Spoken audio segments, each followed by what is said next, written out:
Maswerteng hapon po mga ka-STL. Narito na po ang resulta ng STL Batangas para sa araw na to, 2nd draw, December 29, 2024.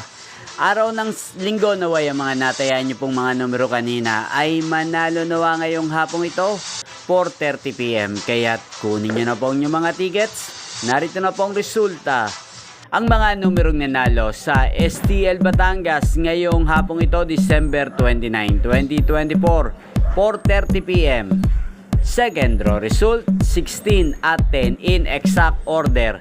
Sa lahat po ng tumaya kanina sa STL Batangas para second draw ng 16 at 10, congrats po sa inyo. Panalo po kayo again, 16 at 10. At ngayong hapong ito sa STL Batangas, atin pong i-shoutout si Kuya Remel. Kuya Remel ng Batangas, shoutout po sa iyo. Naway nasa mabuti ka pong kalagayan. At sa lahat po ng mga taga Batangas dyan, especially sa aking mga subscribers, shoutout po sa inyo. Inyo pong napanood ang resulta ng STL Batangas sa channel na to, Roderick Hernandez TV. Magkita-kita pong muli tayo mamayang alas 8:30 ng gabi dito po sa channel na to. Happy New Year po sa ating lahat.